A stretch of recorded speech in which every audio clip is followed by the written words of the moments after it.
We will now go to item number 10, commission update for District 1. Well, as June 27th will now be known as District 1 night. I have nothing more to add. District 2? The Rio Metro and the Transportation Department were working together. July 17th, they would like the mayor's commission to be in the library for a meeting to discuss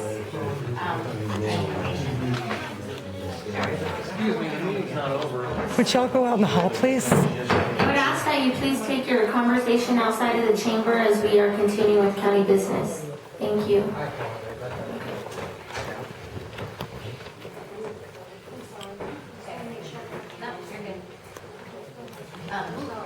Al Humble and the Transportation Committee that's been working on reestablishing transportation from here to Albuquerque and surrounding areas. They would like the commission and the mayors to meet at the DW Memorial July 17th. So if you could block that date, whatever we need to do, the three of us will be there.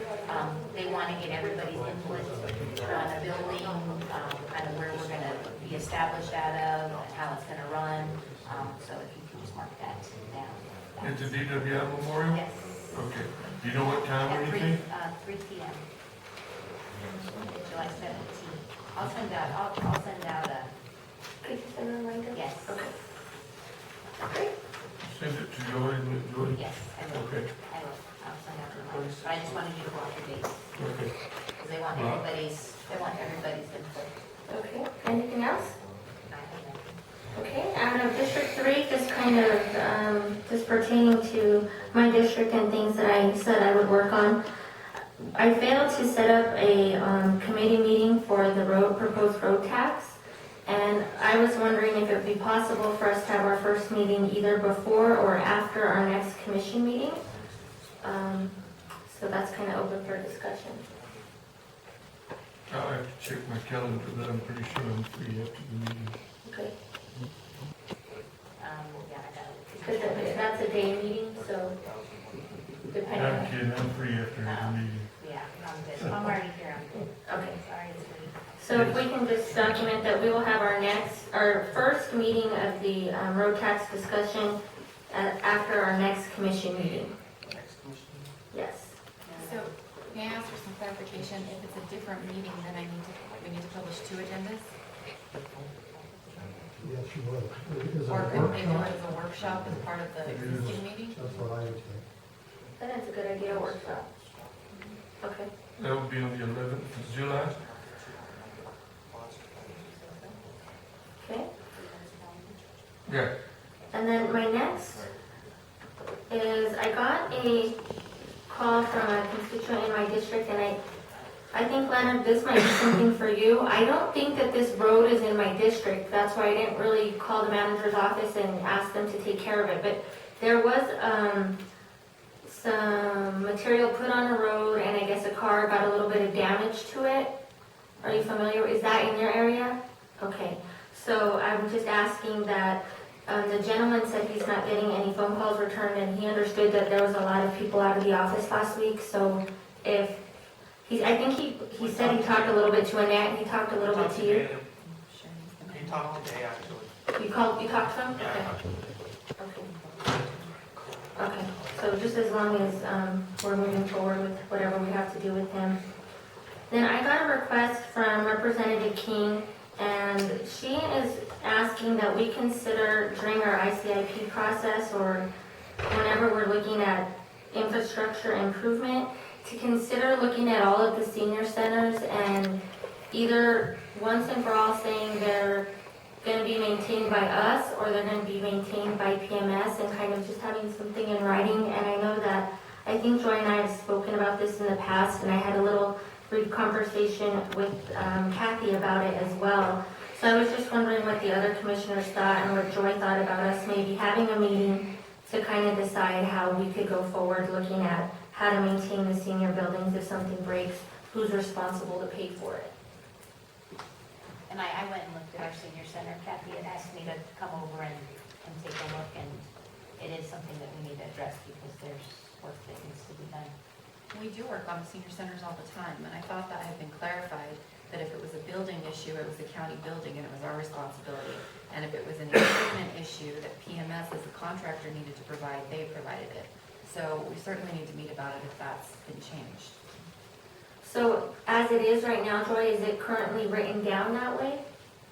Well, they're county buildings, Okay, and the county's responsible for maintaining county buildings. okay. So I don't know, maybe just satisfying that by just saying within the I don't know if there's a contract that exists or something policy. saying equipment is your responsibility and building maintenance is ours. There's never been a contract with PMS to operate the senior centers between the county and PMS. So that's probably something that needs to be addressed. Who pays PMS? See? Do we pay them? AAA, AAA? yes. Okay, and then next on my list is, I met with the auditors today. They sent out an email to all of us just saying to come in and ask questions, and they wanted to ask questions of us as well. And they asked me to encourage you guys, if you had time to meet with them. They're gonna be here tomorrow and another time, I think in August, but they said they just wanted to meet you guys as well. Next, With each year? Say yes. not last on my list, but another thing that has come up in the Mount Air Senior Center is the fact that they would like us to have a meeting, Joy, with Sherry and Kathy, Representative King and myself, to discuss some issues there in regards to the authority that the cooks have at the centers. And I spoke briefly with Kathy about that today, and she said she would call for a special meeting, and I just would like for you to be there if you can. And she said she would follow up with you.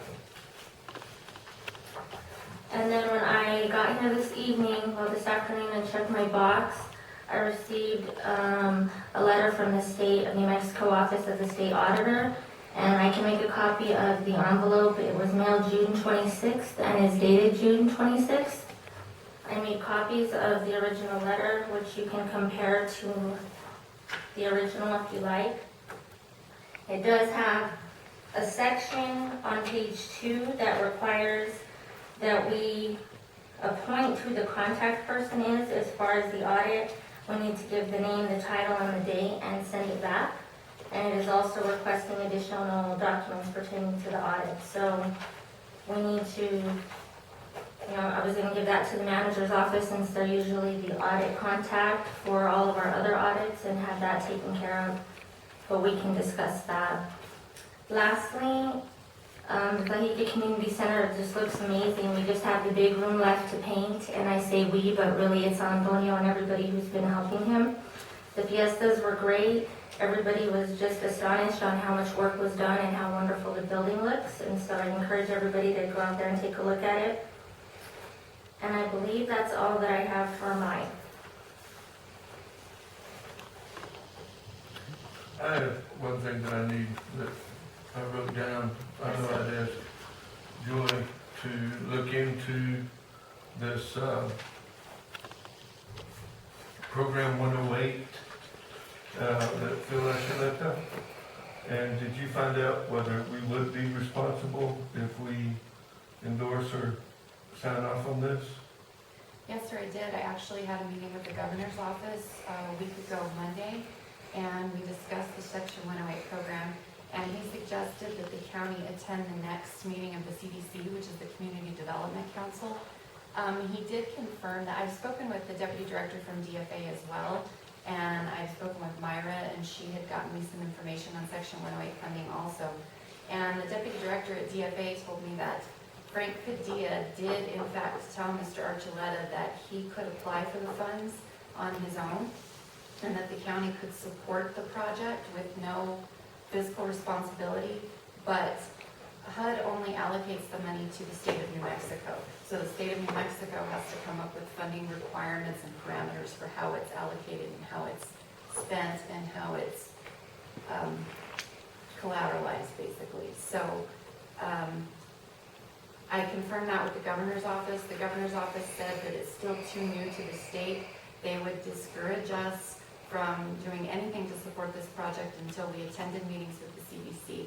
But as the rules are written currently, the county would have to apply for the funding, an individual cannot. The only eligible entities are a county or municipal government, and that the collateral that needs to be pledged needs to be in the form of future CDBG allocations, gross receipts tax, and property tax. Good.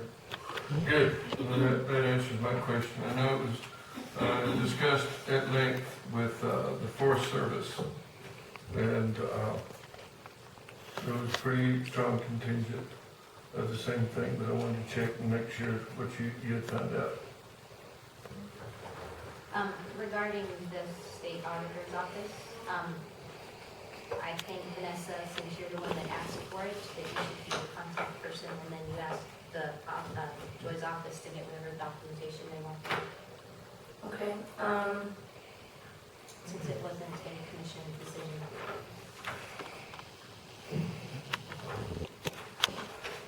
okay, Commissioner Freiberger. I think she is that needs to look something at the you want me to meeting sign off minutes. on? I feel also, yes. Okay. All right, so that's what I'll do.